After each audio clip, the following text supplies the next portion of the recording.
Boa noite para vocês.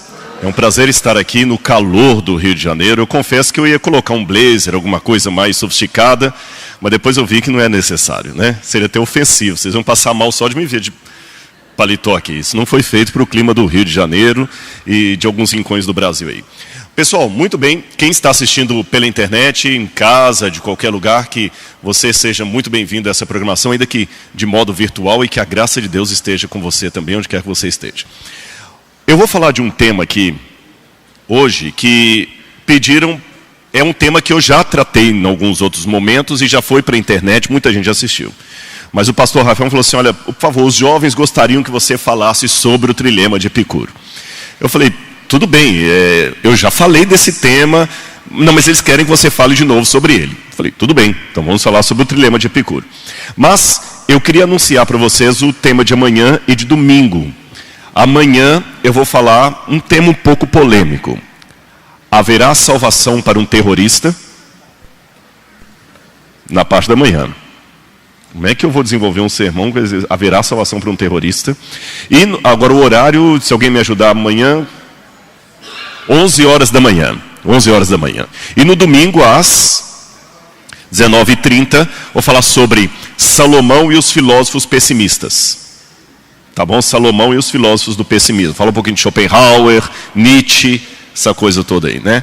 Eu sei que alguns vão achar estranho vir para uma igreja e ouvir alguém falando sobre Nietzsche. Você esperaria ouvir isso na Universidade Federal do Rio de Janeiro, ou na USP, mas numa igreja com Bíblia aberta, o que o camarada pode falar de Nietzsche aí? Mas tudo bem. Bom, começando hoje, o trilema de Epicuro nada mais é do que uma pergunta pelo maior dilema filosófico, religioso, existencial humano. Por que existe o sofrimento? E quando eu falo desse tema, eu começo com uma história que eu quero contar hoje, essa história de uma maneira diferente para vocês. Eu quero contar essa história com uma experiência. Eu começo contando a história daquela menininha, Isabela Nardoni, que foi morta anos atrás. Vocês se lembram dessa história? Foi um crime bárbaro.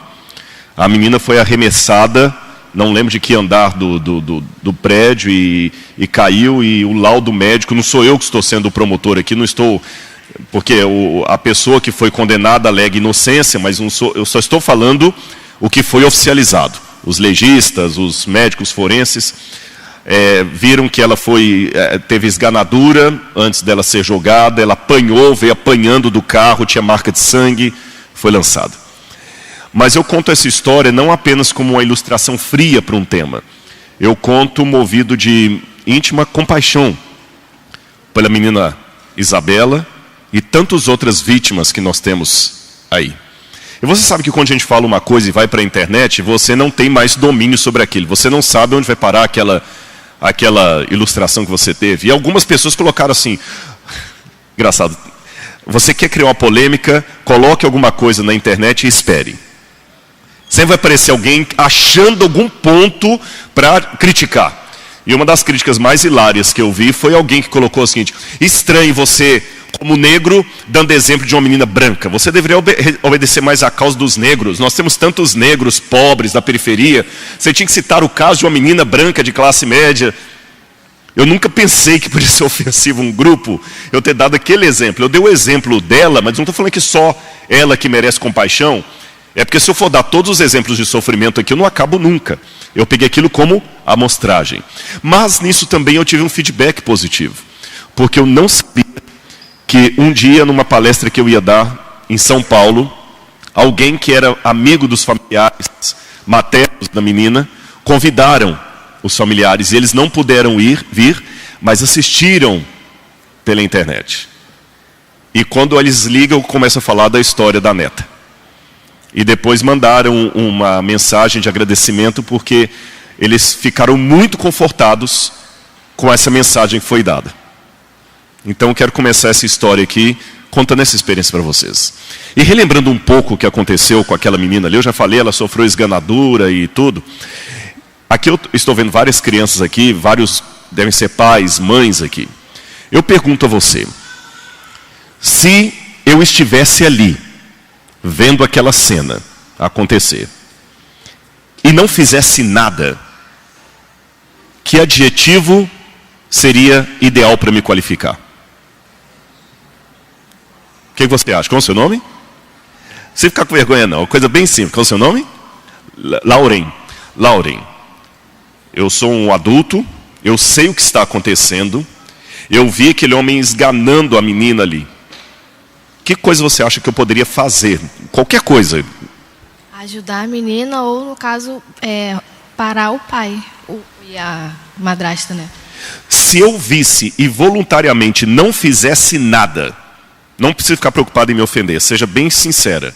Se eu visse e não fizesse nada, como é que você me qualificaria? Tão ruim quanto eles que estão fazendo aquilo com a criança. Tão ruim como aquele que fez aquilo com a criança. Concordo com a resposta dela? Acho que todo mundo aqui em sã consciência concorda, né? Deus viu. E ele não fez nada, né? Seria Deus tão ruim como aqueles? Por quê? Agora quem está fazendo a vez, eu estou fazendo a vez de um ateu. Entende? Eu estou só provocando aqui. Por que não? Se ao invés de ser um membro da igreja, convidando você para ouvir sobre a Bíblia, eu fosse um ateu agora aqui. Eu fosse um discípulo de Richard Dawkins, ou de Michel Onfray, desses, e falasse com você, veja bem, Deus viu tudo acontecendo, porque vocês crentes acreditam que Deus é onisciente e onipresente. Ele sabe tudo, ele está em toda parte. E ele não fez nada. Então ele é tão, pegando as palavras da Lauren, tão ruim quanto aqueles que fizeram. Eu vou piorar, eu estou criando um problema aqui. Eu não acho que a igreja a gente tem que vir apenas para poder costurar o óbvio. A igreja você tem que ter mensagens para tudo. Tem dias que você vai precisar de uma mensagem de conforto, tem dia que vai precisar de um estudo sério, tem dia que vai precisar de um louvor, mas a gente não pode só ficar vindo e chovendo no molhado. Eu, quando dava aula para o Rafael, eu costumava dizer em sala de aula que é melhor um livro bem lido do que um professor improvisado. Então, para a sistematização do óbvio, então vamos provocar um pouco aqui. Quando tem um acidente de ônibus e sua mãe estava sentada ali, e graças a Deus ela escapa do acidente, porque na hora ela atrasou para pegar o ônibus e por isso não entrou, e o lugar onde ela ia sentar foi o lugar mais esmagado. Você chega aqui à igreja e agradece a Deus que livrou sua mãe de um acidente. Se foi Deus que livrou, quem então não livrou? E os outros que pegaram o ônibus a tempo? Como resolver um problema desse? Bom, eu poderia delongar aqui nas perguntas, vocês veem que são muitas. A ideia é, se Deus existe, por que existe o mal? E aí vem o trilema de Epicuro. Epicuro coloca três postulados. Três postulados. Primeiro, na verdade, deixe-me esclarecer aqui, nós não temos os textos exatos de Epicuro, nós temos fragmentos do que Epicuro escreveu. E nós temos citações posteriores de Epicuro, porque muita coisa se perdeu no incêndio da Biblioteca de Alexandria, Biblioteca de Constantinopla, especialmente a de Alexandria. Então, eu não sei dizer se Epicuro usou exatamente essas palavras que eu vou usar aqui, mas é tradicionalmente atribuído como um trilema de Epicuro. A gente fala dilema, é quando você tem entre duas situações para escolher. Trilema é quando são três. Então, primeiro, Deus é todo-poderoso. Segundo, Deus é todo amor. Terceiro, o mal existe. Se Deus é todo-poderoso e todo amor e o mal existe, a terceira aparentemente anula as primeiras. Porque se o mal existe, mesmo Deus sendo todo-poderoso e podendo evitar que o mal exista, então ele não é todo amor. Porque ele não evitou o mal de existir. Mas se ele é todo amor e não gostaria que o mal existisse e não pôde impedir, então ele não é todo-poderoso. Como resolver isso? Para começo de conversa, eu quero discutir com vocês um pouquinho isso aqui essa noite, dizendo o primeiro ponto para vocês. Em primeiro lugar, existe uma falácia. Existe uma falácia aqui. Às vezes vocês sabem que você pode fazer uma pergunta que parece lógica, mas você só muda a ordem dos fatos e parece que você cria um argumento que não existe. Quer ver um exemplo? Não sei quantos conhecem aquela brincadeira de matemática que 3 homens foram a uma pizzaria e comeram a pizza. Comeram a pizza, tá certo? Vamos pegar 3 aqui para ilustrar. Vocês se importam de vir aqui só para ilustrar, por gentileza? Não precisa falar nada. Pode vir uns 3, eu preciso de 3 aqui. Mais um aqui. Só para ilustrar. Ficam os 3 na frente. Coisa de professor, viu? Eles visualizando não vão esquecer mais. Se eu falar fica muito abstrato. Qual é o seu nome? Rogério. Rogério. Ramon. Ramon. André. André. Os 3 foram à pizzaria. Tá bem? E comeram a pizza ali e tudo mais e tal. No final, a pizza deu R$25. Pizza barata, hein? R$25. Tá bom, né? R$25 não come nem uma fatia, mas tudo bem, R$25. Então, o Rogério deu uma nota de 10, o Ramon deu uma nota de 10 e o André deu uma nota de 10. Quanto? R$30. O garçom foi lá no caixa, tirou R$5 de troco, porque deu 25, e trouxe 5 moedas de R$1 para cada um. Tudo bem? 5 moedas de R$1. Aí eles pegaram as 5 moedas de R$1 e falou assim, olha, o Rogério falou assim, gente, faz o seguinte, já que tem 5 moedas de R$1, vou ficar com uma, você fica com uma, você fica com uma, e as 2 moedas que sobram a gente dá pro garçom, correto? Sim ou não? Bom, partindo dessa lógica, quanto que o Rogério gastou? 9. Porque ele deu uma nota de 10, recebeu 1 de troco. Quanto que o Ramon gastou? 9. Quanto que o André gastou? 9. 9 mais 9 mais 9 dá quanto? 27. Com mais 2 do garçom? 29. Cadê o outro R$1?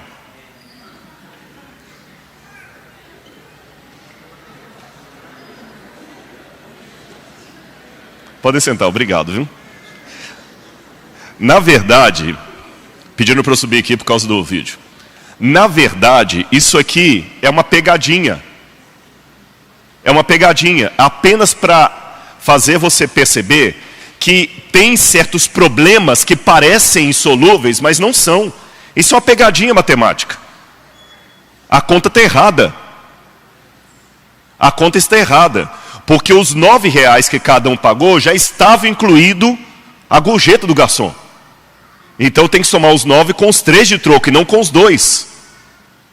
Mas ao somar, eu não sei se para todos, que alguns talvez tenham uma mente mais matemática, mas para uma boa parte de vocês, se eu não falasse isso aqui, iam para casa quebrando a cabeça como é que resolve esse problema.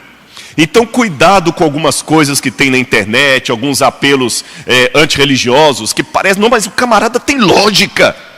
Será que tem lógica mesmo? É como essa questão matemática aqui. Então, a partir disto, eu já vou começar a mostrar para vocês por que não tem lógica usar o sofrimento como argumento contrário a Deus. Vou dar 3 razões iniciais, estou na introdução, 3 razões porque o sofrimento não é argumento para negar a existência de Deus. Letra A. O fato de existir o sofrimento pode, no máximo, dizer que Deus não é bom e não que Ele não existe. O fato de Deus existir e ter sofrimento no mundo são 2 temas que não tem nada a ver um com o outro. Nenhum ateu pode, em sã consciência, falar tem sofrimento no mundo, logo Deus não existe. Não. E se de repente ele existe, mas ele é um brincalhão cósmico? E simplesmente ele existe e ele não é bom? E se ele existe e ele comete equívocos? Entenderam o que eu quis dizer? O fato de ter sofrimento no universo não prova que Deus não existe. Pode, no máximo, lançar dúvidas sobre o caráter de Deus, mas não diz nem se ele existe, nem se não existe. Então, quando alguém fala o seguinte, mas como é que eu respondo a um ateu que diz que é ateu porque tem sofrimento no mundo? Você diz que ele está usando um argumento que não comprova o que ele está dizendo. Repito, ter sofrimento no mundo não tem nada a ver com Deus existir ou não existir, porque um Deus mau pode existir e mesmo assim vai ter o sofrimento. Segunda razão pela qual o sofrimento não pode ser argumento para a não existência de Deus. É o fato de que curiosamente falando, o sofrimento está cada vez maior no mundo e mesmo assim nós temos a maior parte da população mundial ainda acreditando em Deus. Se o sofrimento fosse o principal argumento para negar a existência de Deus, o mundo deveria ser hoje 98% ateu. E não pense que o mundo... Eu sei que quando eu falo isso, tem alguns ateus que falam, não, mas o mundo se volta para Deus porque são fracos, porque a realidade sem Deus é muito dura. Será que o mundo se volta para Deus porque é fraco? A última coisa que o mundo quer hoje é que Deus exista. A última coisa que o mundo quer hoje é que Deus exista. As pessoas querem fazer coisas erradas com a certeza que não tem nenhum juiz para puni-los no fim do mundo. É até o contrário. O mundo hoje crê em Deus por uma coisa além da sua vontade, porque em termos comportamentais, o mundo está dizendo que não quer que Deus exista. Porque se o mundo quisesse que Deus existisse, não haveria tanta gente traficando armas e drogas no mundo. O fato de eu ter um mundo maiormente que acredita em Deus, mas vive como se ele não existisse, me mostra que a crença em Deus é algo muito maior do que a filosofia, do que uma necessidade. É algo que você não consegue se livrar dela tão fácil. E o sofrimento não tem conseguido silenciar essa voz. Haja vista que nem Auschwitz conseguiu tornar os judeus ateus. Isso é algo a se pensar. Que é sofrimento maior do que Auschwitz? Eu já estive em campo de concentração, eu já entrevistei sobreviventes do nazismo. Que é coisa pior do que você ver sua mãe e seu pai sendo mortos na sua frente? Ah, mas muitos judeus são ateus. Curioso. A maior parte dos judeus ateus são judeus que não passaram pelo Holocausto. Os que passaram no Holocausto, existem documentos escritos, estudos analíticos sobre isso. Dos que sobreviveram ao Holocausto, quem foi ateu, continuou ateu. Quem foi crente, voltou crente. O Holocausto não mudou a crença em Deus. Mudou o modo dele crer em Deus, mas não o tornou um ateu. Terceiro argumento. A terceira razão pela qual o sofrimento não é argumento contra a existência de Deus está na própria natureza do problema.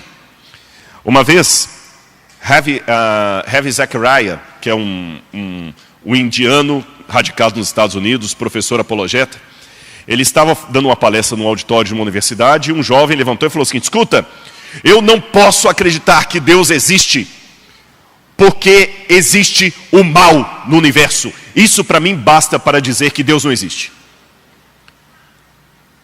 Ravi Zachariah virou para ele e falou assim: deixa eu só fazer uma pergunta então. Você está dizendo que não pode acreditar que existe Deus, o bem supremo, por causa do mal. Isso mesmo. Mas como você tem a noção do mal? Para você ter a noção do mal, é porque existe o bem. Concorda comigo? Para ter a noção do mal, você tem que ter a noção do bem. Então existe o mal e existe o bem. E como você sabe que existe o mal e o bem? Porque deve ter algum código ético acima da sua cultura, acima dos seus valores, que determina que há coisas boas e coisas ruins, certo? Certo. Para ter esse código ético, tem que ter um codificador, um legislador. Porque nenhum código surge de graça. Os códigos sempre tem alguém que cria aquele código. Certo? Certo. Então tem um codificador que criou algum código universal que nos dá a noção de coisas certas e erradas. Essa noção então que lhe dá a sensação que existe o bem e existe o mal. Só que como ateu você não acredita que existe o legislador universal. Se não existe o legislador, não existe o código. Se não existe o código, não existe a noção de certo e errado. Se não existe a noção de certo e errado, qual foi sua pergunta mesmo? Essas três razões me fazem supor que é uma falácia dizer que o mal é uma prova que Deus não existe. Bom, continuando aqui ainda, por que Deus deixou então que o mal surgisse no universo? Por que Ele permitiu isso? Isso parece muito com aquela velha brincadeira ou parábola que fala assim: Deus poderia criar uma pedra que nem Ele pudesse carregar? Isso é outra falácia, porque as pessoas que fazem esse tipo de pergunta não entendem o significado bíblico da palavra onipotência. Onipotência na Bíblia, onipotência significa que Deus pode fazer tudo que esteja de acordo com o seu caráter. Deus não entra em duelo com o seu caráter. Se Deus pudesse criar a terceira margem de um rio, se Deus pudesse criar um quadrado, um círculo quadrado, Deus não seria onipotente, ele seria ilógico. Ele seria louco. Deus pode fazer tudo que esteja dentro do seu caráter. E por ser onipotente, a Bíblia dá uma série de coisas que Deus não pode fazer. Deus não pode mentir. Deus não pode ser tentado pelo mal. Deus não pode quebrar uma aliança, um pacto. Deus não pode ser destruído. Tem um monte de coisas que Deus não pode fazer, justamente por ser o Deus onipotente. Então essa pergunta, se Deus é onipotente, ele pode criar uma pedra que ele não pode carregar? Se ele fizesse isso, ele seria uma contradição. Então entendam, quando alguns filósofos colocam para você essa onipotência de Deus, eles colocam uma onipotência ridícula. Porque se onipotência significa Deus poder fazer tudo indistintamente, então Deus pode ao mesmo tempo existir e não existir. Concorda comigo? Sim ou não? Mas como é que uma coisa pode existir e não existir ao mesmo tempo? Então, se Deus fizesse essas coisas, ele não seria onipotente, ele seria ilógico. Então, a onipotência de Deus na Bíblia é que Deus não duela com o seu caráter. Ele tem poder para fazer tudo de acordo com o seu caráter. E por ser um Deus que pode fazer tudo de acordo com o seu caráter, ele criou seres por sua própria vontade livres. E a partir do momento que Deus criou seres livres, ele permitiu que surgisse, junto com esses seres livres, a possibilidade desses seres se voltarem contra a sua lei, contra a sua vontade. Rodrigo, então peraí, você está querendo dizer que Deus é o responsável pela existência do mal? Não. Eu disse que Deus é o responsável pela existência da possibilidade do mal. Por que ele é o responsável pela possibilidade? Porque ele criou seres livres que pudessem pecar. Tá, então ele é responsável. De certa forma, sim. Mas quem pagou a maior conta? No final do sermão eu vou mostrar para vocês que a maior conta em que pagou foi Deus, não foi a menina Isabela. Deus criou seres livres. Ele não criou o mal, mas ele criou seres livres. Tá bom, Rodrigo, mas ainda tem uma coisa aí. Vocês contam na igreja a história de um anjo rebelde chamado Lúcifer, que levou a terça parte dos anjos com ele numa rebelião e que o mal surgiu com Lúcifer. Deus sabia ou não sabia que Lúcifer ia praticar a rebelião no céu? Sabia. E por que ainda assim Deus criou Lúcifer? Por que Deus não impediu Lúcifer de vir à existência? Lembra o que eu falei sobre a onipotência? Deus pode fazer tudo de acordo com o seu caráter. Se Deus só criasse os seres que não fossem voltar-lhe as costas, o livre-arbítrio seria uma enganação. Eu, quando eu conto isso, eu gosto de dar uma ilustração. Eu sei que tem alguns setores evangélicos, principalmente os calvinistas, que negam o livre-arbítrio. Eu participo de uma escola teológica que afirma o livre-arbítrio. Tá certo? Não vou entrar no mérito da questão aqui, porque senão eu sairia do meu assunto. Mas eu trabalho com o pressuposto do livre-arbítrio. Trabalhando com o pressuposto do livre-arbítrio, imagine o seguinte. Eu sou o professor de vocês, e eu chego em sala de aula e falo o seguinte: todos vocês, hoje, primeiro dia de classe, vão poder escolher se querem fazer a minha disciplina ou não. Vocês já ouviram falar de mim como professor. Então vou dar uma folha para cada um, você coloca o seu nome e me dê uma nota. 10 ou 0. Se você me der 10, você está dizendo que eu sou um professor nota 10 mesmo, aquele professor que você quer fazer o curso com ele. Se você me der nota 0, você está dizendo que eu não sou um bom professor.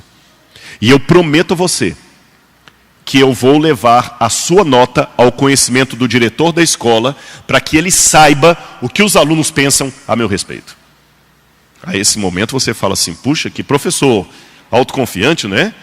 Ah, eu gostei dele, eu vou dar 10 para ele, só pela... O outro fala assim: eu não gosto dele, ele está com essa lábia aí, eu vou botar um baita de um 0 aqui, já que ele vai levar para o diretor vai saber que eu acho a aula dele uma porcaria, vou botar um 0 para ele. Um outro também dá um 0, o outro dá um 10, o outro, não, eu vou dar 10, não, ele é legal, ele um dia me ajudou lá, eu vou dar 10. Eu recolho todas as folhas, com as devidas notas, e falo, o diretor vai saber o que a turma pensa a meu respeito. E saio de sala. Só que entre a sala e o gabinete do diretor, eu passo no meu escritório. E sobre a mesa, eu começo a separar os papéis. Ai, comecei bem, nota 10. Nota 10, 0.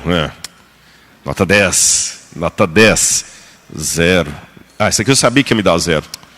0, 0, 0.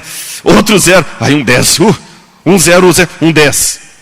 Eu separo 2 pilhas. Dos que me deram 10 e dos que me deram 0. E aqueles que me deram 0, eu simplesmente trituro numa máquina de triturar papel, pego a pilha do 10 e levo para a sala do diretor. E falo com ele assim, senhor diretor, aqui está o que a turma pensa a meu respeito. Pode olhar. 10 de cima a baixo. Que adjetivo me qualificaria se eu fizesse isso? Mentiroso, desonesto.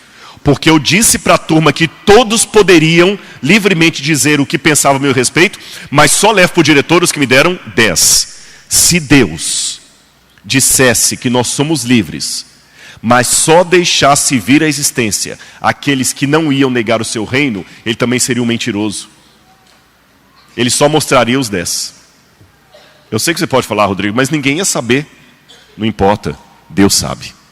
E ele não duela com o seu caráter. Ele não duela com a sua vontade. Por isso que ele permitiu que Lúcifer viesse, mesmo sabendo tudo que Lúcifer ia fazer. Agora, em mais 15 minutos para fechar isso aqui, eu quero ir à parte bíblica. Vocês conhecem a história. Lúcifer tornou o mal um fato.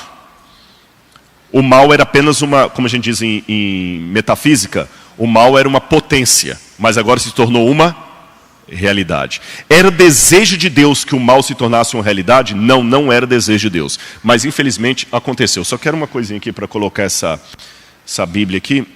Não sei se tem um... Eu não quero desmanchar aqui Tem um instante... Aí pronto, é isso que eu estava procurando. Obrigado, viu? Muito obrigado. Que aí fica mais fácil. Obrigado. Então... Deixe-me apenas colocar para vocês isso aqui. Imaginemos que... Você sabe que tudo que você vai realizar, antes que a coisa se realize, ela existe em potência na sua mente. Por exemplo, se eu estou pensando aqui em pintar um quadro, o quadro já existe em potência na minha mente. Mas enquanto ele está na minha mente, esse quadro não pode ser destruído, não pode ser roubado. Ele existe em potência. O dia que eu pintar o quadro, ele deixou de ser uma potência para ser um ato. Agora o quadro pode ser destruído, pode ser roubado. Deus não queria que o mal de potência se tornasse um ato. Mas uma vez que se tornou, Deus então agora tem a possibilidade de destruir o mal. Entenderam a questão? Agora o mal se tornou uma realidade. Lúcifer trouxe o mal para a realidade. Agora Deus pode destruir. Mas nesse conflito do bem contra o mal, surgiu a ausência de Deus. E a ausência de Deus que traz a noção de mal. Existe uma historinha que roda na internet aí, que ela é atribuída a Einstein, mas deixe-me dizer a todos de plantão que não tem nada a ver com Einstein essa história. Nenhum dos biógrafos a aplicam a Einstein, isso é lenda urbana. Eu só vou tomar a historinha porque, como ilustração, eu a acho válida. Mas, por favor, nunca digam que aconteceu com Albert... Até tem um filmezinho na internet que fala que foi Albert Einstein. Tá bom? Fonte primária. Não tem nada a ver com Einstein. Vou pegar apenas o conceito e vamos supor que foi com o Chapeuzinho Vermelho que aconteceu essa história. Se ficar melhor assim. O professor, uma vez perguntou na sala de aula, Deus criou tudo que existe? Os alunos, sim, professor. Ok. O mal existe? Sim, professor. Então Deus criou o mal. Então Deus não é bom. Aí um aluno levantou a mão, professor, o frio existe? Claro que existe, não existe não. O professor de física falou que o que existe é a ausência de calor. Não existe o frio. Não existe treva, existe a ausência de luz. É a ausência de luz que dá a sensação da treva. As trevas não foram criadas. A luz é um organismo que nasce, que surge. As trevas não. As trevas passam a ocorrer pela ausência da luz, mas a treva não pode ser criada. A treva surge como a ausência da luz. A luz é um corpo que pode ser criado. Pode perguntar a qualquer físico. Você não tem como medir as trevas, velocidade das trevas, dimensão das trevas. Mesmo a matéria escura, é chamada matéria escura, mas não é uma treva. É a ausência da luz. A mesma coisa o frio, a ausência do calor. É a ausência de Deus que dá todo esse resultado que nós temos de desgraça, morte, sofrimento e tudo mais. É por isso que, deixa eu abrir um parênteses para colocar uma coisinha para você. Uma vez um ateu colocou assim na internet: que Deus de amor é esse? Que ele fala assim: vem para o meu reino, senão eu vou destruir você no inferno. Que amor, hein? Parece mais um namorado possessivo. Que ele vira para mim e fala o seguinte: olha, enquanto você estiver comigo, eu vou te encher de beijos, abraços, flores, te dar joias e tudo mais. Mas se você me deixar, eu te mato. Vocês sabem, Lei Maria da Penha, esse camarada que ele não aceita a ausência da mulher. Ele, enquanto ela está com ele, até trata bem, mas o dia que ela fala assim: eu não gosto mais de você, eu quero namorar outro, ele vai lá e tenta matá-la. Parece que Deus é assim, porque ele fala assim: ou você vem para o meu reino, ou eu vou destruir você no inferno. A comparação não procede pelo seguinte: no caso da menina, na ilustração, ela pode namorar o João, o Manuel, o Joaquim, o Marcelo. Tem um monte de rapazes que ela pode namorar. O João não é o único. Então, se o João acha que ele é o único que ela pode namorar, que ela nunca pode namorar outro, ele está sendo possessivo, doentio e outras coisas mais que você queira dizer. Porque ela tem outras opções. Mas no caso de Deus é diferente. Quando Deus fala assim: viva em mim, senão você vai morrer, não é porque existem outros Marcelos, Joaquins, é porque Deus é único. É como se a água falasse para o peixe: peixe, vive em mim, senão você vai morrer. A água não está sendo egoísta quando ela diz isso. É porque a água sabe que o único lugar que o peixe pode viver é onde? Na água. Então, quando a água fala: peixe, ou vive em mim ou você vai morrer, não é uma ameaça, é uma constatação. Então, quando Deus fala: venha para o meu reino, senão vocês vão morrer, não é uma ameaça, é uma constatação. É por isso que ele fala que você tem que ir para o reino dele, senão você vai morrer. Porque não tem outra opção. Não existe vida fora de Deus. Mas nessa luta aí, vem a briga pela humanidade. E o livro de Jó, que é o mais famoso livro da Bíblia a lidar com o sofrimento. Jó, quem estiver com a Bíblia, abra comigo, por favor. Jó tem uma visão que me mostra todo esse quadro.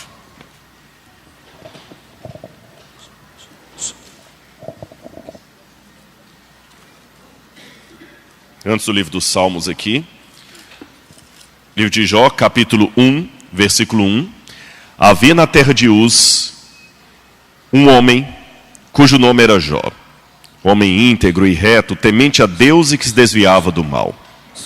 A expressão que aparece para o íntegro aqui em hebraico é a palavra tam. Significa que Jó era bom em tudo. Ele era um bom pai, um bom vizinho, um bom marido, tudo. E ele tinha os filhos. Aí diz o verso 6. Num dia em que os filhos de Deus vieram apresentar-se perante o Senhor, veio também Satanás entre eles. E então perguntou o Senhor a Satanás: de onde vens? Satanás respondeu ao Senhor e disse: de rodear a terra e passear por ela. Perguntou-lhe ainda o Senhor: observaste o meu servo Jó? Porque ninguém há na terra semelhante a ele, homem íntegro e reto, temente a Deus e que se desvia do mal. Então respondeu Satanás ao Senhor: porventura Jó em vão teme a Deus? Acaso não o cercaste com a sebe a ele, a sua casa e tudo quanto tem? A obra das suas mãos abençoaste, e os seus bens se multiplicaram na terra. Estende, porém, a mão e toque em tudo que tem, e verás se não blasfema contra ti na tua face. Então disse o Senhor a Satanás: eis que tudo que ele tem está em teu poder. Somente contra ele não estendas a mão. E Satanás saiu da presença do Senhor. Fique com a Bíblia aberta. Lendo assim, grosso modo, parece que houve uma aposta entre Deus e Satanás. Satanás foi lá no céu, e Deus: oi Satanás, tudo bem? Beleza? Como é que estão as coisas? Tudo jóia? Ah, tá um calor lá no Rio de Janeiro, tá terrível. É mesmo? Escuta, você viu meu servo Jó? Onde é que ele está? Ah, vi sim. Pois ele é bom, né? É bom porque o senhor fica comprando com presente, com tudo, né? E tal, dá carrão para ele. Tira tudo, eu quero ver se ele vai te abençoar. Aposto que não vai. Não vai, aposto. Então você pode ir lá. E parece que Jó foi um joguete nas mãos de Deus do diabo. Isso é a leitura pueril feita às pressas. Mas quando você vai no contexto da época e na linguagem hebraica, você vê que tem um outro sentido isso aqui. Em primeiro, olha o verso 6.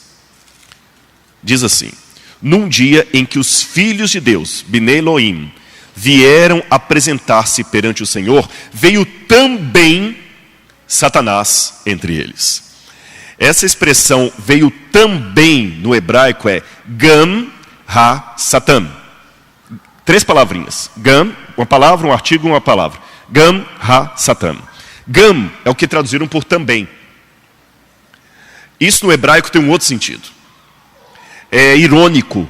É como se eu falasse assim: imagine que alguém me traiu, roubou a minha empresa e depois que eu lutei, consegui me reaver de novo. No dia da inauguração, o meu ex-sócio, vamos chamar de Noraldino, aparece com a cara mais lambida lá. E você pergunta assim: ei, Rodrigo, como é que foi a festa de inauguração da sua loja? Foi todo mundo lá? Eu falei: foi todo mundo lá. Foi o pastor, foi a esposa dele, foi o pastor Célison também, toda a família, todo mundo. E o Noraldino também estava lá. Essa minha forma de falar, e o Noraldino também estava lá, é uma forma irônica. Alguém, persona não grata, indesejado, que não deveria estar lá, apareceu lá. Entenderam? É assim que está no hebraico. Gam Ha-Satan. Gam é irônico. Esse Gam, ele não deveria estar lá. Segunda coisa. A palavra Satanás aparece na minha Bíblia aqui com S maiúsculo. Na sua também? Também? Dando a entender que é um nome próprio. Só que eu tenho um problema com a gramática hebraica. Que está Gam Ha-Satan. Também o Satanás. Em hebraico não se usa artigo antes de nome próprio. Então, pela gramática hebraica, aqui não é um nome próprio. Então, isso tem um erro de tradução aí quando traduz com S maiúsculo. O que significa Satã em hebraico? Adversário, acusador, promotor. Advogado de acusação. É um termo jurídico. Então, Satanás aparece no céu não com o nome próprio de Satanás, mas com o cargo de promotor jurídico. Está cansativo ou está dando para vocês entenderem? Estão acompanhando? Tem alguém advogado aqui, ou juiz, ou desembargador, ou promotor da área do direito? Ou estudante? Tem? Não tem ou não estão querendo manifestar? Não vou processar não, pode. Tem 2 lá atrás, né? Pronto. Eu sei que a ideia que as pessoas têm do juízo, aqui é muito aquela ideia de filme americano. De um debatendo com o outro, debatendo. E eu sei que o juízo no Brasil, a justiça é muito de documento, é dossiê, né? Aquela pilha de documento para o juiz ler, dar o parecer, aquela coisa toda. No Antigo Oriente Médio, o processo jurídico era um pouco diferente. Não existia advogado de acusação como profissão. Sabe como é que fazia? Olha como é que acontecia. Deixa eu pegar aleatoriamente aqui o senhor. Como é que é o seu nome? Raimundo. Vamos supor que o senhor Raimundo me pegou emprestado um cavalo e não devolveu. E morreu meu cavalo. Ele me lesou. Me deixou com prejuízo. Aqui, o que eu faria? Eu contrataria um advogado para acioná-lo juridicamente. Sabe como é que seria no Antigo Oriente Médio? Eu vou até o rei, até o governador da cidade e falo: o Raimundo me lesou num cavalo. Eu quero o meu cavalo. Se o rei acha que a minha causa é propícia, sabe o que o rei faz? Ele chama o Raimundo e na vista de todos, o rei me dá o título de Satã, advogado de acusação. Compreenderam isso aqui? O advogado de acusação no Antigo Oriente Médio não era um profissional do direito que você contrata. É a pessoa que se sentiu lesada. Ele é o próprio advogado dele. E o nome técnico disso qual é? Pode falar, não tem medo não. Satã. Não vai atrair coisa ruim, não. Satã é uma palavra. Tá bom? É uma palavra. Satã é uma palavra hebraica, significa advogado de acusação. Não precisa ficar com medo de falar, não. Não fala o nome de coisa ruim, não. Não, Jesus é maior, ué. Se eu ficar com medo de falar o nome dele, porque ele é poderoso, estou dando mais poder para ele do que ele tem. Concorda comigo? Então, Satã é uma palavra em hebraico que significa advogado de acusação. Vocês entenderam, então? O Raimundo me tomou o cavalo, o governador me nomeia Satã, advogado de acusação. E qual o papel do governador? 2 papéis. O governador será ao mesmo tempo juiz e advogado de defesa. Em que sentido que ele é juiz e advogado de defesa? Porque o governador vai ouvir a minha acusação e vai prescrever, Raimundo, você tem que pagar para ele 1 cavalo e você pode pagar esse cavalo durante 1 ano. Em que sentido que ele se tornou advogado de defesa? Porque ele não vai permitir que o Raimundo pague uma pena maior do que o crime que ele cometeu. Ele não vai permitir que eu chegue lá e mate o filho do Raimundo para vingar o cavalo. Nesse sentido que ele é o advogado de defesa. Ou ele pode até perdoar o Raimundo e pagar a dívida no caso do Raimundo. Não, eu vi aqui que o Raimundo realmente errou, mas foi uma coisa que ele cometeu. Faz o seguinte, o governo vai pagar o cavalo e o Raimundo está livre. Ficou claro isso para vocês? Quando então o inimigo de Deus aparece no céu como advogado de acusação, eu pergunto, quem era o diabo nessa história? A vítima. Sim ou não? O que eu falei? Que o advogado de acusação é quem se sente lesado. Se ele aparece é sempre porque ele se sentiu lesado. E contra quem ele está reclamando? Contra Deus. Qual é o objeto da perda, da demanda? Jó, a terra. E quer ver que é Jó mesmo? Qual foi a pergunta? Que Deus pergunta para ele assim? De onde vens? Meaim tabô, em hebraico. De onde vens? É outra expressão idiomática. O que você está fazendo aqui? Qual foi a resposta que o diabo deu, que está na sua Bíblia aí? Rodear a terra e passear por ela.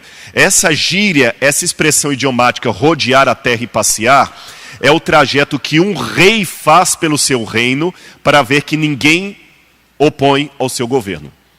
2 exemplos rápidos aqui para não ficar muito cansativo para vocês. A Bíblia fala que Deus passeava pelo jardim do Éden quando Adão e Eva tinham... Olha a expressão do Gênesis. Passeava o Senhor pelo jardim na viração do dia. Por que Deus passeava pelo Éden? Deus estava como um governador vindo se estava tudo bem. Davi passeava pelo seu palácio quando viu Betseba tomando banho. Então essa expressão rodear e passear por é um rei que anda pelo seu reino para ver se está tudo bem, se ninguém vai contra o seu reino. Quando o diabo fala de rodear a terra e passear por ela, a terra é minha. Porque o casal adâmico comeu do fruto proibido. Pela lei, a terra é minha. Pedindo licença ao pessoal da área do direito, vocês sabem que muita coisa do direito é legal, mas não é moral. Você sabe disso. É legal, mas não é moral.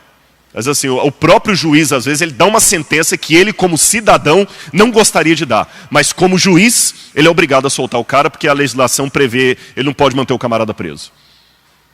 Às vezes ele tem que dar um habeas corpus que ele, como pai, não daria. Para o estuprador, seja lá o que for. Mas tem uma questão legal lá que ele é obrigado, com força de lei. Então, não era moral que o diabo fosse o dono da terra, mas era legal, porque quando Adão e Eva comeram do fruto proibido, eles assumiram, deram controle para ele. Aí Deus falou o seguinte, mas tem uma coisa, você já viu meu servo Jó? Tem um que se opõe ao seu governo. E Satanás falou, ele se opõe porque o Senhor o compra. Lembre, o universo todo estava ouvindo a discussão. Deus é onisciente, mas o universo não é. Por amor ao universo, Deus deu argumentos que ele não precisava dar. Deus podia dar apenas a sua autoridade. Eu falei, acabou, eu sou Deus, está discutindo por quê? Mas olha o que Deus fala. Vinde, arrazoemos. Vamos conversar. Vamos conversar. Ele não precisava falar isso, não. Ele é Deus. Não, vamos conversar. Você quer saber por que eu estou usando essa camisa e essa calça aqui? Eu vou te explicar. Pode testar, Jó. Você vai ver que ele é fiel a mim porque ele me ama e não porque eu o comprei. E você sabe em todo o livro de Jó as coisas que ele sofre. chega um momento que Jó não aguenta mais de tanto sofrimento. E no final do livro de Jó, capítulo 38, quem aparece para Jó? Deus. Agora Deus vai explicar para Jó. É interessante que no capítulo 32, verso 3, Deus fala com Jó assim: cinge os seus lombos, como homem, pois eu te perguntarei e tu me farás saber. É interessante que quando Deus vai explicar Jó o problema do sofrimento, eu esperava que Deus ia dar toda uma explicação para Jó, mas Deus faz um monte de pergunta. Onde é que você estava quando eu fiz aquilo? Onde é que você estava quando eu fiz aquilo outro? Onde é que você estava quando eu fiz aquilo outro? Mas é interessante que Deus também é um pouco bem-humorado. Ele aparece para Jó uma hora num redemoinho. Como uma motocicleta, fala assim: Jó, monta aqui, pega uma carona comigo que eu vou te levar para conhecer. E quando Deus coloca Jó no redemoinho, olha aqui, capítulo 40, verso 6. Então o Senhor, do meio de um redemoinho, respondeu a Jó: cinge agora os teus lombos como homem. Esse cinge os lombos é uma gíria do hebraico que significa vamos dar uma voltinha. Entendeu? Vamos dar uma voltinha. Sobe aqui na minha garupa. E o que Deus mostra para Jó no capítulo 40 e no capítulo 41? Deus mostra para Jó dois monstros: o Leviatã e o Behemoth, que até hoje as pessoas não sabem o que são os dois monstros. São monstros mitológicos, símbolos do mal. Na cultura ugarítica, fala do Leviatã, a serpente, que sempre ilustra o mal. Em toda a cultura antiga, eles sempre ilustravam o mal como dois monstros, um que sai da água e outro que sai da terra. O Behemoth é um animal de terra, não sabemos qual é. E o Leviatã seria uma serpente do mar, que sai do mar. O Apocalipse não fala do grande conflito, duas bestas, feras, uma que sai da terra e outra que sai do mar. O Apocalipse está refletindo símbolos. Deus mostra Jó fica com medo. Interessante que quando Deus mostra o poder dele para Jó não fica com medo. Mas quando Deus mostra os monstros, Jó fica com medo. Deus fala: está vendo, Jó, contra quem que eu estou lutando? Está percebendo? E tem mais, Jó. Deus termina no capítulo 42, mostrando para Jó a parte mais linda. Eu sei o que é sofrer, Jó. Por isso que está tendo a guerra. 42, versículo 1 em diante. Então respondeu Jó ao Senhor: bem sei que tudo podes, nenhum dos teus planos pode ser frustrado. Quem é aquele, como disseste, e sem conhecimento encobre o conselho? Na verdade, eu falei do que não entendia. Aí vem o verso 5. Eu te conhecia só de ouvir, mas agora os meus olhos te veem. Sabe o que significa isso? Quem pode ver a Deus? Quem pode ver a Deus? Qual o tamanho de Deus? Será que existe um espaço que caiba a Deus?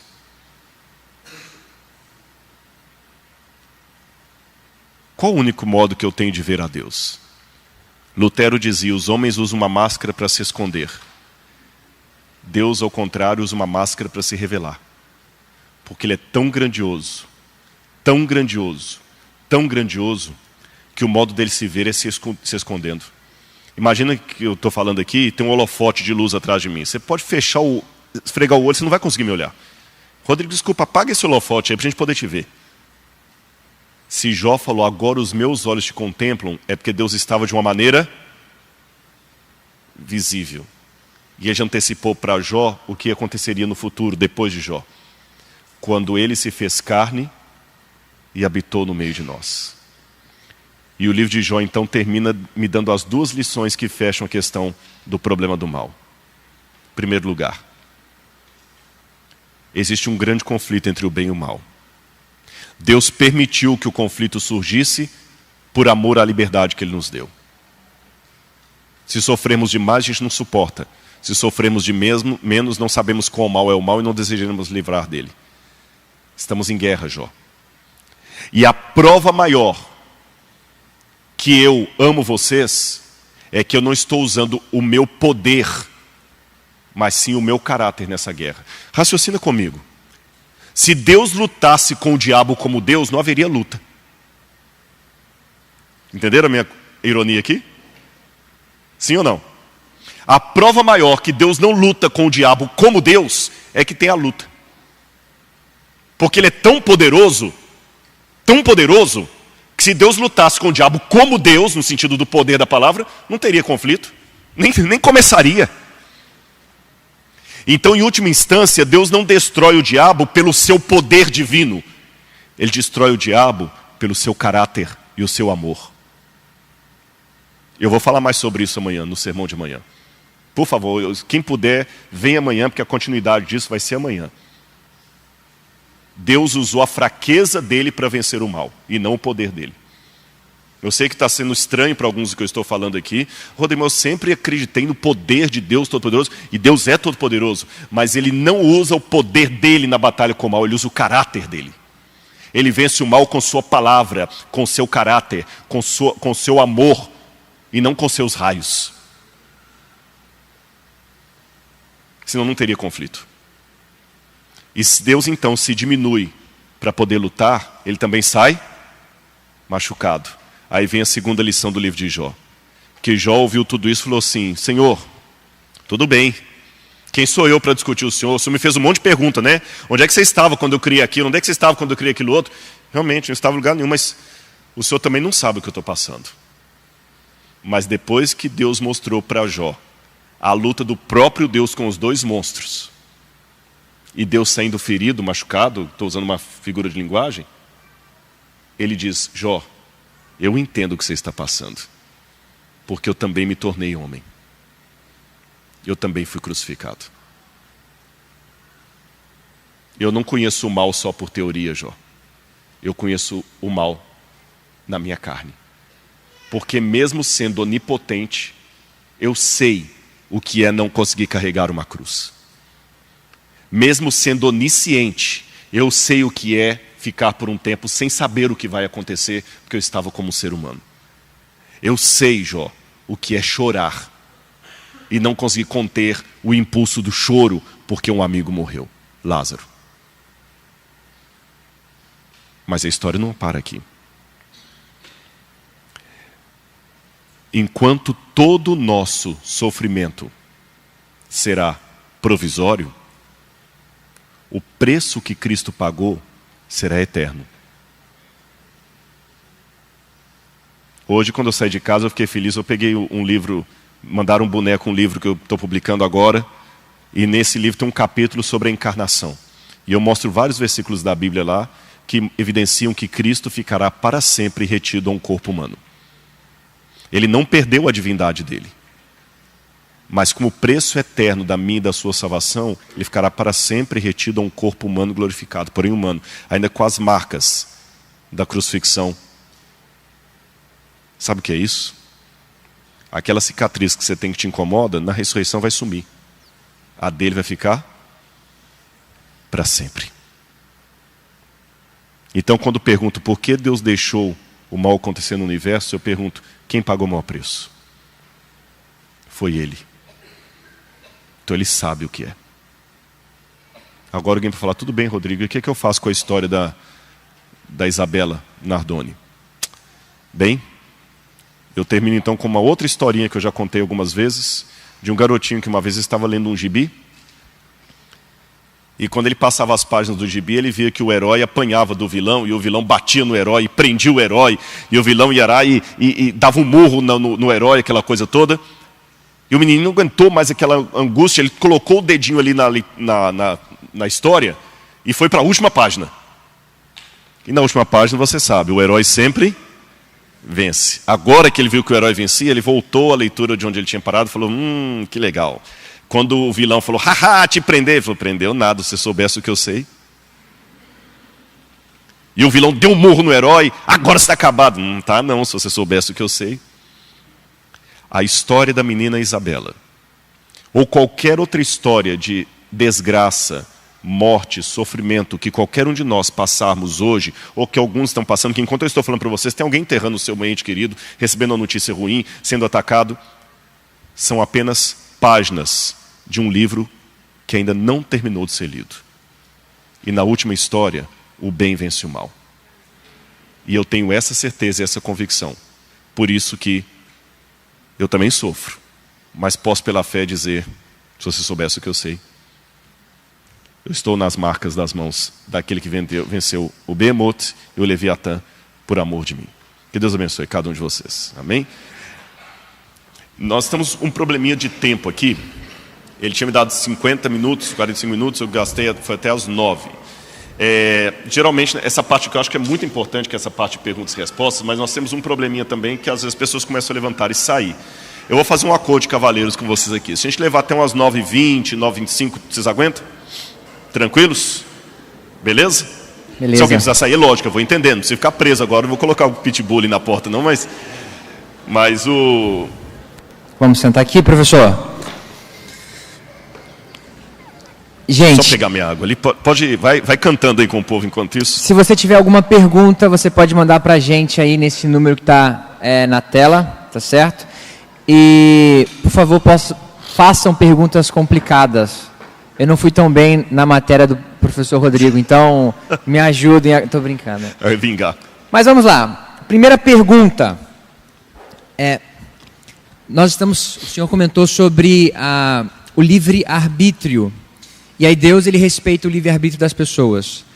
Por que certas vezes, em algumas ocasiões, ele parece não respeitar, interferindo na situação e operando milagres? E em outras situações, ele não opera esses milagres. Como é que é? Ele interfere ou não? Ele deixa a pessoa ser livre ou não? E por que ele escolhe algumas pessoas para ajudar e outras não? Bom, na verdade eu enxerguei duas perguntas em uma aí, não é? O livre-arbítrio é uma coisa, o milagre eu acho que é um pouquinho diferente. Na questão do livre-arbítrio, Deus age, fazendo uma comparação, como uma mãe com um filho. A criança vai lá, tem que tomar uma injeção, ou quebrou a perninha, tem que fazer alguma coisa no hospital, e aí o médico fala assim, olha, segura, porque eu vou ter que dar a injeção aqui, se ele mexer vai ser pior. Naquele momento ali, a mãe não pode deixar a criança espernear, sair correndo para o hospital, ela vai agarrar a criança, e quanto mais ela ama, mais ela segura os bracinhos dele, ele chorando, querendo sair, ela não deixa. Por outro lado, quando ele quiser fazer medicina ou direito, ela vai falar, tudo bem, é o que você quer, isso aí eu casar, eu vou respeitar. Então, uma mãe sabe o momento em que ela tem que dar liberdade para o filho fazer o que quiser e o momento que ela vai ter que amarrar o filho para o próprio bem dela. E Deus sabe muito mais do que uma mãe. E nisso também, essa ilustração eu pego para a questão do milagre. É aquilo que eu falei, se Deus operasse todos os milagres agora, ele criaria uma situação insustentável antes do tempo. Nós não estamos preparados ainda para a eternidade. Se, por outro lado, ele não operasse milagre nenhum, nós ficaríamos às escuras, sem saber que existe luz no fim do túnel. Então, Deus opera alguns milagres para nos lembrar, nos acalmar, no sentido de, filhos, calma, o mundo não está abandonado por mim, eu vou voltar. Eu vou voltar. Esses milagres são apenas um sinal de que eu ainda estou agindo na história, apesar de não parecer. E o sofrimento é uma outra maneira de lembrar assim, filhos, vocês ainda não estão no céu. Vocês ainda não estão no lar. Porque lembre, por mais que Deus opere um milagre, ele pode, por exemplo, hoje livrar alguém de um câncer. A pessoa está com câncer aqui, mas essa pessoa vai fazer 80 anos, 100 anos, vai morrer. Então todo milagre, por mais maravilhoso que ele seja, ele é provisório. Todas as pessoas que Jesus curou um dia morreram. Então o milagre é apenas um sinal provisório de que Deus ainda está agindo na história desse mundo. Por isso que ele é apenas uma amostragem, como se fosse uma degustação, para você sentir o cardápio que está por vir. Ok. Outra próxima pergunta diz assim, Agostinho fala que o mal na verdade não existe. O que existe é o bem sem a presença de Deus. Há bondade na maldade? O yin e yang, como proceder com essa afirmação? Bom, eu teria que ver o texto real de Agostinho, eu já li vários livros de Agostinho, eu não lembro exatamente dessa afirmação. Eu lembro que no livro A Trindade, de Santo Agostinho, ele diz, ele trabalha muito contra, principalmente o maniqueísmo, aquela coisa toda, e algumas outras filosofias que havia na ocasião lá, e ele sempre fala de Deus na graça, que a graça de Deus não permite as trevas, né? Mas indo para a última parte, o Yang já é uma filosofia que não tem nada a ver com Santo Agostinho ocidental. Não existe bem no mal. Não existe bem no mal. O mal é mal, o bem é bem. O que acontece é o seguinte: Deus tem a capacidade de misericórdia, talvez daí que vem a citação de Agostinho, que Agostinho fala muito da graça. Ele fala que a graça de Deus nos seduz. Embora a palavra sedução em latim é uma palavra dúbia, pode significar tanto uma coisa ruim como uma coisa boa, Agostinho trabalha muito assim, em 2 livros. Ele trabalha isso no De Trinitate, que é o da Trindade, e nas Confissões, que ele conta a história de conversão dele, e como é que Santa Mônica, que era a mãe dele, orava por ele.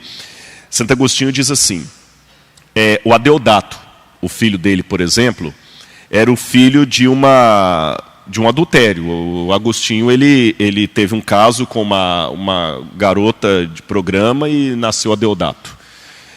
E ele dizia que aquela relação que ele teve não era pura, era uma relação por dinheiro, por prazer apenas carnal e tudo mais. Mas daquela relação impura saiu alguém que ele amava, que era o Adeodato, que era o filho dele.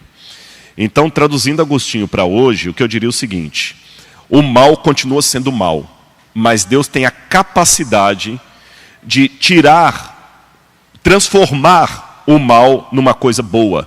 Como eu digo, por exemplo, vamos supor que você foi fruto de uma relação sexual forçada.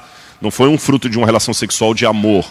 Deus não queria aquela relação. Mas uma vez que aquilo que Deus não queria aconteceu, Ele te dá ali uma bênção. Ele falou assim, já que isso aqui que eu não queria aconteceu, eu vou escolher esse espermatozoide aqui para fecundar o óvulo, porque eu quero que saia você, e você vai ser uma bênção. Então não é que existe um bem embutido no mal. É que Deus tem a capacidade de transformar o mal em bem por sua graça e sua misericórdia. Aí eu estaria entrando na teologia agostiniana e nesse aspecto eu estaria em concordância com ele. Okay. Só para avisar, você mande a sua pergunta, tente trazer perguntas dentro do tema. Se a gente tiver um tempinho a mais, a gente pode explorar outros aspectos também. Outra pergunta diz assim: se Deus não criou o mal, só a possibilidade dele, Lúcifer se torna criador por transformar potência em realidade? Veja bem, aí nós temos que sair um pouquinho do sentido da palavra criação. Sabe que as línguas não são unânimes para descrever a realidade. Você mesmo estudou alemão, você sabe que tem coisa em alemão que é intraduzível. Você explica aquela palavra, nem estou falando uma frase, uma palavra em alemão, mas você não traduz. E tem coisa também de uma língua que uma língua pegou que a outra não pegou. A palavra criação, creatio, que a gente tem do latim, ela é uma palavra dúbia. Na mentalidade hebraica, você tem a yatsá, ou yatsá, que é fazer de manufaturar, e você tem bará, que é um criar a partir do nada. Colocando esse conceito filosófico de duas categorias de criação, aquela que você cria a partir do nada e aquela que você usa algo pré-existente, eu digo que a primeira categoria só se atribui a Deus. Só Deus consegue tirar algo do nada. O único no universo. Então, nesse aspecto, o único que é criador é Deus. Porque só Ele pode trazer algo do nada. Os demais são criadores da segunda categoria. Nós sempre trazemos algo de algo. Então, no sentido de trazer algo de algo, todos nós somos criadores. Eu posso criar uma obra de arte, eu posso criar uma música, eu posso criar uma composição, eu posso criar um desenho, mas sempre eu tiro algo de algo. Deus é o único que tira algo do nada. Por isso que Deus é um criador por excelência. Nessa categoria, Satanás não é criador. No sentido de tirar algo de algo, ele é criador, porque ele tirou uma potência de ele tirou um ato de uma potência. Então é porque existia essa potência que era ele mesmo. Como Satanás tinha acesso ao céu, quando se tratou da história de Jó, se ele já era anjo caído? Aí havia a pergunta principal: o mal coexiste no céu e na presença de Deus? Veja bem, a queda de Lúcifer no céu, se você pegar assim, as partes bíblicas, ela menciona pelo menos 3 ou 4 vezes, não me lembro 3 agora de memória, que Lúcifer cai do céu. Você tem a própria queda dele original ali, você tem Jesus falando em Lucas, eu via Satanás caindo do céu como um relâmpago, você tem o texto de Apocalipse capítulo 2, que fala que ele foi expulso do céu. Se nós olharmos bem a história do grande conflito, tanto pela tradição judaica, pelo que diz a Bíblia e outras coisas mais, a queda de Satanás do seu posto foi gradativa. É como se ele fosse perdendo posições. E nessa perda gradativa de posições, Deus estava dando oportunidade para ele se arrepender e, ao mesmo tempo, para o universo reconhecer o verdadeiro caráter dele e de Deus. É como se numa empresa o sujeito fosse o CEO da empresa e aí ele fosse rebaixado de CEO para chefe de departamento. E ele não muda, ele não aprende a lição, ele continua errando ali no departamento, as mesmas coisas. Eu tiro de chefe de departamento e coloco no andar mais embaixo. Ele continua ainda errando. Aí eu pego e mando ele embora da empresa, fire, né, demitido. Então parece que o diabo ele foi caindo de posição. No caso específico aqui do livro de Jó, eu acredito que ele foi ao céu ali à presença de Deus por uma reivindicação legal. Tanto é que Deus pergunta, o que você está fazendo aqui? Não era para você estar aqui. Eu tenho um mandato de segurança para estar aqui. Adão e Eva me deram. Eu sou o dono da terra. Agora, a última parte da pergunta aí. O bem coexiste com o mal. Essa é uma coisa muito interessante mesmo. O céu, na verdade, se você for olhar em termos bíblicos, é todo o universo. Por causa da nossa dimensão de pecado, de plano carnal e espiritual, nós fazemos uma diferença entre nós aqui e o céu lá. Mas se olharmos o plano original de Deus, o céu é o universo inteiro, porque o universo inteiro é a habitação de Deus. O universo inteiro foi feito por Ele, o universo inteiro é povoado. Tanto é que o universo é a ideia dualista que criou essa noção de matéria ruim, o plano espiritual que é o bom. Tanto é que no Apocalipse, o céu vai ser aonde? O novo céu e nova terra? Aqui. A terra vai ser renovada, vai ser aqui. Então, a partir desse aspecto, Deus ter que tolerar o mal no universo já é algo terrível. Tá certo? Seja em qualquer canto do universo. Seja aqui, em outro lugar, Deus tem que tolerar, é terrível. E Ele tolera por misericórdia. Por quanto tempo Ele vai tolerar, isso eu não sei responder. Mas Ele tolera. Voltando à questão do livre-arbítrio. Onde está o livre-arbítrio de quem sempre sofreu e deseja nem ter vindo à existência? Bom, em primeiro lugar, aqui eu tenho que pedir licença aos psicólogos, se houver aqui, psiquiatras, para, como leigo, entrar na área deles. Como leigo. Quando a pessoa fala sem querer vir à existência, na verdade ele queria existir. Nenhum suicida quer morrer. Isso eu posso afirmar de carteirinha. Nenhum suicida quer morrer. Ele quer se livrar do problema que o aflige. Ele está com uma depressão muito séria. E essa depressão, que é uma doença, tem que ser respeitada, tratada com respeito, não com piadinha ou como sendo frescura. E essa depressão causa nos neurotransmissores dele, na sinapse dele, uma falha de raciocínio sistêmico, de modo que ele vê uma realidade deturpada e acha que não tem mais solução. Por isso ele quer morrer, ele quer não existir, ele não quer mais a vida. Só que, no fundo, aquele pensamento de eu não quero viver, não é um pensamento real. É um pensamento ilusório, fruto da depressão que a pessoa está existindo. E Deus é tão bom que Deus, mesmo que algumas pessoas, Deus acaba permitindo que elas se suicidem, isso não significa que Deus atendeu ao pedido delas. Deus sabe quando eu estou pedindo uma coisa de verdade, ou quando eu estou pedindo socorro. Então, quando a pessoa fala assim, eu não quero mais viver. Eu, Rodrigo, leigo, estou ouvindo a dizer, eu não quero mais viver. Mas Deus, que é maior do que qualquer psicólogo, sabe que o consciente dele está falando que não quer viver, mas o inconsciente dele está implorando por uma vida diferente da que ele tem.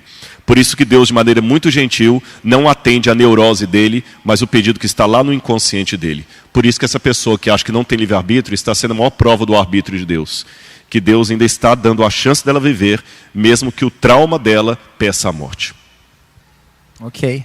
Mais uma pergunta então, né? O senhor trabalha com essa questão filosófica, teológica sobre a maldade e o sofrimento na experiência humana. Agora, como que a gente pode abordar isso para alguém que está em sofrimento?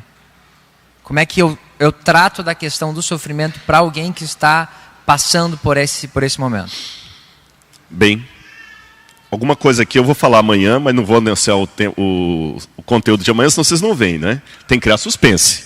Será que Judas trairá Jesus Cristo? Não perca, domingo às 19h30, aí o pessoal vem. Algumas coisas que eu já percebi, lidando com pessoas que sofrem. Eu aprendi com o próprio Deus. Enquanto Deus estava no alto do Sinai, com a glória dele, os raios, o povo ficou com medo dele. E pedia Moisés para falar. Fale você, Moisés, e não Deus. Deus olhou e falou assim, Moisés, esse método de mostrar só a minha glória não está dando certo. Vamos fazer uma coisa, Moisés? Faz uma tenda para mim que eu vou descer aqui da montanha do Sinai e vou morar com o meio do povo lá embaixo. E no Novo Testamento isso ficou ainda mais evidente quando o Verbo se fez carne e habitou no meio de nós. E nós vimos a sua glória. Glória como do dia do Pai. Olha que contraste. Enquanto Deus mostrou a glória dele no Sinai, o povo não aguentou ver, pediu a Moisés para falar. Quando Deus velou a glória dele num carpinteiro, solitário, machucado, nós vimos a glória dele. Então eu aprendi, Rafael, que enquanto eu mostrar títulos, currículo Lattes, eu posso até ter o respeito da pessoa. Mas quando eu mostro para você que eu também tenho a capacidade de chorar, sofrer, me decepcionar, eu não tenho vergonha de falar que eu tive uma depressão muito profunda. Por isso que quando eu falei para essa pessoa que escreveu sobre depressão aqui, eu falei não do que eu li, eu tive depressão. E eu sei que isso é uma coisa que muitos colegas estão, não, um pastor admitiu que teve depressão, tive depressão severa, de tomar medicamento e coisa terrível. E alguns vão falar assim, nossa, que decepção, pois saiba que talvez é o fato de admitir que eu tive depressão que me dá autoridade para dizer a alguém que está com depressão, Jesus pode te curar. Mais do que ler meia dúzia de livros e fazer meia dúzia de cursos de mestrado e doutorado. Então, aprenda com o Cristo. Ele teve a coragem de falar, tenho sede. Ele teve a coragem de falar, estou com medo. Ele teve a coragem de pedir para afastar dele o cálice. Quando ele se humanizou, as pessoas foram atraídas a ele. Então, o dia que você se humanizar, você vai atrair as pessoas para Deus através de você. Então, tenha coragem de dizer quem você é. Quando eu falo tenha coragem de dizer, a gente é muito voltado a mostrar os rótulos. Que as pessoas gostam da roupa de marca, dos títulos do carro, da conta bancária, da beleza física. Tenha coragem de se mostrar sem maquiagem. Tenha coragem de se mostrar com a cara que acabou de acordar. Tenha coragem de mostrar que você também, apesar desse jeito rompante que você também tem medo. Você vai ter mais respeito e vai consolar mais as pessoas. E para terminar a minha resposta, eu aprendi que o melhor consolo que eu já dei para algumas pessoas foi ouvi-las, chorar com elas e não ficar dando resposta. Quantas vezes eu fiquei só me emocionei com a pessoa, chorei com ela, abracei e deixei ela falar para você, obrigado, valeu tanto que você me disse, eu não falei nada. Eu só me humanizei. E quando por mãos de homens, o quanto por mãos de homens podemos intervir nesse sofrimento? Isso reflete a graça de Deus? Por exemplo, como saber a hora de parar de intervir no sofrimento de um paciente com câncer terminal ou incontáveis cirurgias? Acho que é uma pergunta bem propícia para o ambiente de Botafogo. A gente tem muitos médicos aqui. Né? O ser humano não foi feito em série como o carro. O carro foi feito em série. Então, se o seu carro começa a apresentar um determinado barulho lá e você leva para um mecânico experiente, ele vai colocar o ouvido, isso aqui é suspensão. Ele nem precisa abrir o carro, é suspensão. Porque todo carro que tem problema de suspensão faz aquele barulho. Ser humano não foi feito em série. Então eu tenho o mesmo barulho que o outro, mas no meu caso é por uma causa, no outro é por outra. Então isso é lindo da criação de Deus, que ao mesmo tempo que nós somos um todo, nós somos únicos. Então eu digo, cada caso é um caso. Não existe receita de bolo. Peça a Deus sabedoria, orientação, e Ele vai te usar. Mas não existe uma receita de bolo, fala assim, todo mundo em caso terminal, tal, você vai agir desse jeito. Não. A própria medicina, permitam-me dizer, vocês como médicos mesmo sabem que não é só a pessoa pode estar com os mesmos sintomas e o medicamento que você oferece para uma não pode dar para outra. Às vezes tem que pedir um exame de sangue para ver se você pode prescrever aquele medicamento ou não. Se todo mundo fosse feito em série, qualquer um podia ser médico. Basta eu ver o que minha avó teve, eu tomo a mesma coisa, eu compro o mesmo remédio que ela e tomo. Não precisa nem do médico. Mas a prova maior que cada um é um, que nem as receitas são iguais. Então, cada caso o seu caso. Ok, a gente vai para a última pergunta. Nós tivemos aqui várias perguntas, não vamos ter tempo de tratar com todas. Mas eu gostaria agora de mudar um pouco de foco. E tem surgido uma certa perspectiva de que o sábado bíblico não é o 7º dia da semana como nós temos hoje. Tá certo? Eu até sei que o senhor fez vídeo já no YouTube e tal. O sábado lunar. O sábado lunar. O senhor pode dar uma explicação para a gente, explicar um pouquinho, dar uma explicação, que história é essa desse sábado lunar, se isso é bíblico, se é o 7º dia da semana como nós guardamos, se nós temos guardado o sábado no dia errado. Bom... E aí a gente termina com essa... Eu acho interessante, para responder essa pergunta, primeiro, assim, com muito respeito para os que têm dúvida, eu só quero fazer algum alerta aqui. Eu acho interessante, o Humberto Eco, ele dizia que o problema da internet é que você vê no mesmo artigo a opinião de um PhD no assunto com de um menino de 8 anos que colocou ali no Wikipedia e montou o artigo. Né? E a internet ela é interessante porque hoje ela traz muito conhecimento, mas também traz... Você entende, né? E você vê tanta gente falando na internet. Um dia tinha um camarada lá que falava de acadiano, não sei o que e tudo mais, e falou umas coisas lá, contra evidências numa época, e eu mostrei as fontes que eu tinha usado e perguntou, onde é que você estudou acadiano? Aí o camarada se desconcertou, eu fui procurar o currículo Lattes do camarada lá, não tinha nada de estudo na área, o camarada era um engenheiro. Mas na internet brilha, né? E o que está acontecendo? A internet ela é um somatório que eu diria que é quase uma bomba relógio, porque a internet ela tem um poder muito rápido. Você sabe que existe uma psicologia do conhecimento, inclusive Hollywood usa isso. Esses tempos eu estava fazendo uma entrevista com alguém de Hollywood aí, que eles estavam mostrando que as cenas dos filmes de Hollywood, que agora vai ter o Oscar, né? Elas são mais curtas. Se você comparar, hoje mesmo eu vi isso no jornal, se você comparar o King Kong, que foi lançado em 1930, com o último King Kong, uma cena do King Kong primeiro ficava às vezes 20, 25 segundos no ar, aquela cena. A cena hoje do King Kong tem que durar 3 a 4 segundos. Por quê? Quanto mais rápido, mais você prende o auditório. Então eles já sabem disso. Então hoje a internet é muito rápida, atualiza. O Facebook, a cada 5 minutos que você entra, ele já está modificado ali. O Instagram, ele já está modificando. O YouTube, você vê, tem canais novos ali. Então é uma gama de informações. E junto com isso, eu vou colocar não estou tangenciando a resposta não, mas só para vocês entenderem a psicologia do tempo em que vivemos e se prevenir contra ela. Junto disso aí, existem mais 2 elementos que eu acho que são nevrálgicos nessa bomba atômica. Primeiro, como falei, o excesso de informações uma após a outra. Segundo, a necessidade frenética de novidade.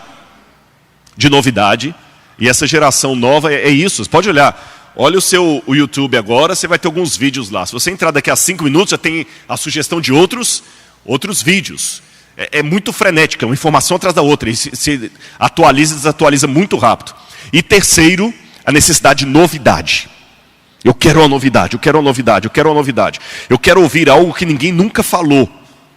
Se eu escrever um livro, a história de Roberto Marinho, muita gente não vai ler. Mas se eu colocar o título assim, a verdadeira história de Roberto Marinho, a farsa que a Globo tentou esconder. Amanhã eu já tenho 1 milhão de exemplares vendidos.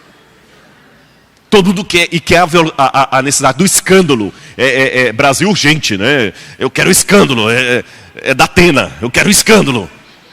É fuxico gospel. E essa bomba relógio vem para a teologia. E o que acontece? Todo mundo quer um dia descobrir uma coisa nova, e cada hora vem uma vez. E alguém que descobriu uma coisa na internet, antes é em trindade. Não, mentira, não existe trindade, não existe, Jesus não é Deus, o Espírito Santo é pessoa. Depois parar de bater na trindade, e o nome de Jesus, que não é Jesus, né? Jesus é o nome pagão do Deus Tamuz, com o sus, cavalo e tudo. Você não pode falar de Jesus, é Yehoshua. Yehoshua, né? Yehoshua Habashia, não pode. Aí, daqui a pouquinho, cansa daquela novidade que o nome de Jesus não é nome de Jesus, aí vem a novidade da terra plana. A NASA mentiu, a terra é plana, não é quadrada, não é redonda, é quadrada, é plana, é esférica, não sei o que e tudo mais. Aí, cansado da terra plana, aí é o sábado lunar. Não vai durar um ano. Daqui a pouquinho já estão cansando do sábado lunar e vai aparecer uma outra coisa aí. Vocês entendem? Prestem atenção, vocês não estão notando que é muito modismo? Olha que diferente as verdades eternas que a igreja prega. Quando eu falo que Jesus é Deus, eu consigo encontrar um rastro dessa doutrina em toda a história do cristianismo. E nos tempos bíblicos. Quando eu falo sobre o santuário, a mesma coisa. Quando eu falo as profecias de Daniel, a mesma coisa. Mas quando eu falo dos modismos, é um negócio que surge agora. E pega o pessoal, até eles cansarem daquele modismo. A hora que cansa daquele modismo, parece outro. Então eu estou falando, gente, a mesma coisa. Você está me perguntando do sábado lunar, você podia perguntar da terra plana. Podia perguntar do verdadeiro nome de Jesus, se é Jesus, se eu posso falar Jesus ou se é um nome pagão. Sensacionalismo. Então, cuidado com essas coisas. Para mim são armadilhas do diabo, porque eu sou teólogo e nem eu consigo ficar update com todos os tipos de coisas novas que surgem. E todo mundo que levanta aquela lebre acha que aquela verdade dele é a mais importante da igreja. E se a gente não der uma resposta, é porque nós somos hipócritas, porque nós estamos escondendo a verdade dos irmãos. Então espera, não sou profeta nem filho de profeta, mas está sendo gravado hoje, é dia 2 de março de 2018. Se Jesus não voltar até o dia 2 de março de 2020, ninguém está falando mais do negócio de sábado lunar, já vai ser uma outra coisa que vai estar em moda, entende? Vai ser uma outra coisa. Bom, voltando então para responder. Tem pelo menos 2 grupos que falam do sábado lunar. Um deles, ambos começam com a mesma teoria, mas eles divergem ali no ponto. Eles acham que o sábado está atrelado à lua e não ao ciclo semanal. E a partir da lua nova, você tem que contar 7 dias para ter o primeiro sábado, ignorando o primeiro dia, que seria um feriado, mas não um shabat. Aí que eu falei que vai ter a diferença. Um grupo vai entender que o sábado vai ser sempre no dia 15, 22, 15, 22, 28, não, desculpa, 7, 8, 15, 22, 28, 29. O outro vai acreditar que seria no dia 7, 14, 21 e 28. Entenderam? E nessa teoria, então tem os dois. Uns que falam que o sábado é sempre todo dia 15, outro que é todo dia 14. A diferença é de um dia entre os dois grupos. Mas onde os dois se encontram? Que em cada mês o sábado deve cair no mesmo dia 15 ou 14 daquele mês, sempre dia 28 ou 29. E não no ciclo semanal. Então, se hoje é terça-feira, mas é o dia 15, hoje é o Shabat, hoje que é o sábado. E que esse sábado que nós temos aí semanal, isso aí é do calendário gregoriano, Juliano Gregoriano, que é do catolicismo, do paganismo, que é uma distorção da lei de Deus. Eu vou falar com vocês assim, em termos arqueológicos. Eu não tenho como provar o ciclo semanal ao longo dos anos. Não tenho. Não tenho porque a semana não é ligada a nenhum evento astronômico. Não tenho como provar. Mas, biblicamente, eu tenho uma prova. Jesus guardava o mesmo sábado que eu guardo hoje. Então, se Jesus guardou o sábado errado, eu prefiro estar errado com Jesus, acerto com quem defende isso aí. Vamos raciocinar. Vamos pegar esse grupo que diz que o sábado cai invariavelmente no dia 15 de cada mês, certo? Se você pegar, alguém sabe dizer assim, quando é a Páscoa no calendário judaico? Alguém sabe dizer? Que dia do mês que é? No calendário judaico. Que eles falam que o calendário judaico que é o correto, tá bom? 14 de Nissan. Ou Abib, que é o mesmo mês de Nissan. 14 de Nissan. No dia 14 de Nissan, o cordeiro pascal era morto. E na noite do 14 de Nissan, que vira dia 15 de Nissan, a carne do cordeiro era comida. Existem 2 possibilidades. Que Jesus morreu no dia 14 de Nissan, quando o cordeiro pascal foi morto. Ou a segunda, que Jesus morreu no dia 15 de Nissan, porque ele já tinha comido o cordeiro pascal antes. Eu acredito que Jesus morreu no dia 15 de Nissan. Tá bem? Agora, interessante que o Evangelho diz que Jesus morreu numa sexta-feira.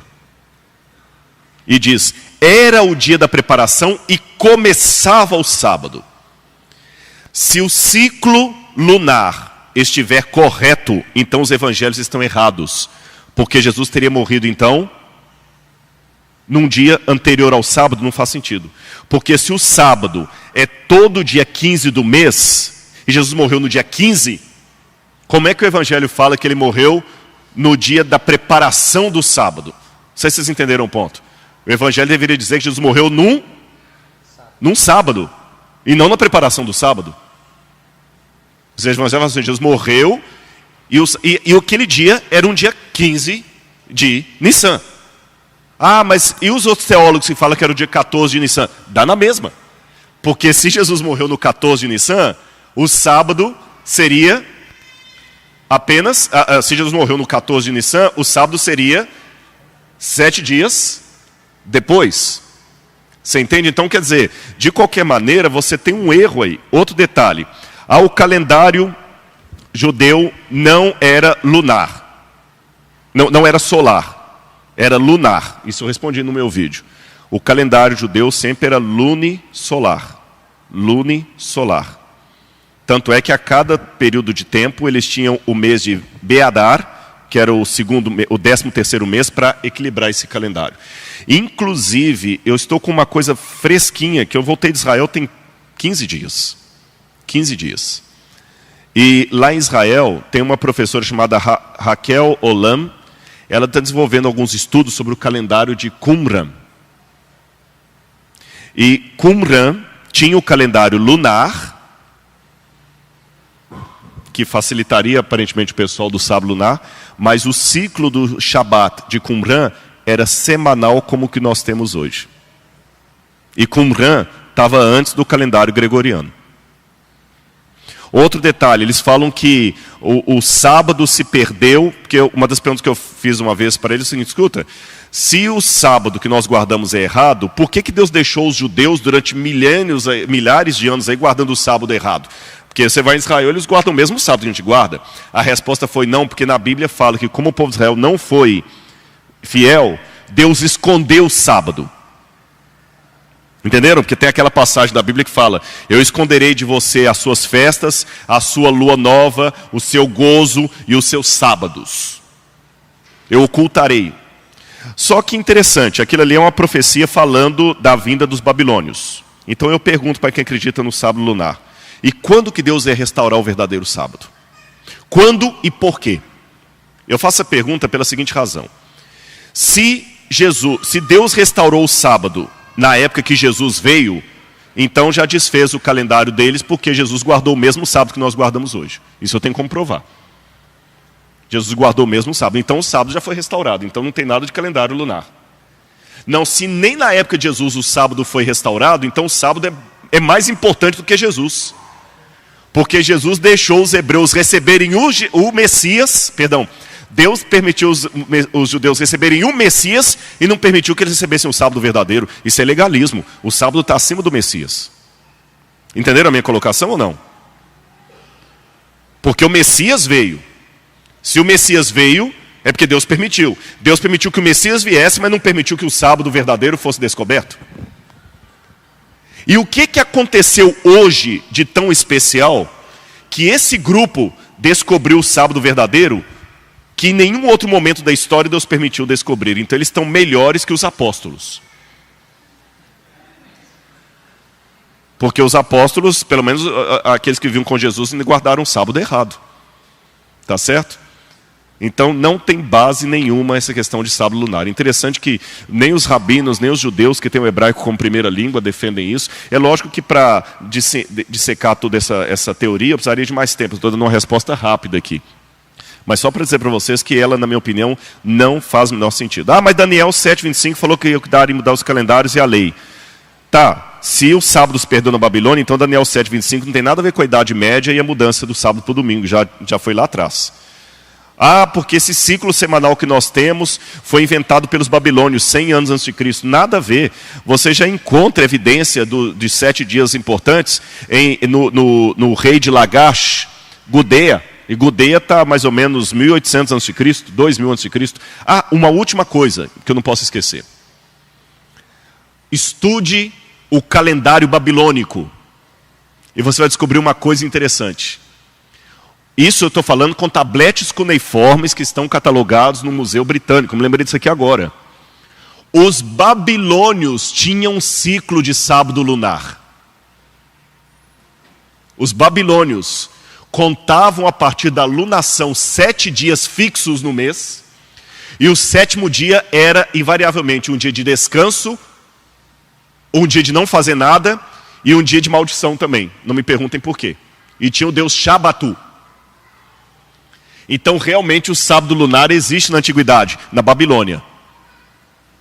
Então se tem alguém que está querendo propor algo aqui babilônico, é quem defende o sábado lunar. Porque a única evidência na antiguidade que eu tenho do sábado lunar, inconteste, é na Babilônia. Porque tem tabletes cuneiformes mostrando o calendário babilônico que mostravam os babilônios colocando o ciclo de 7 dias fixos.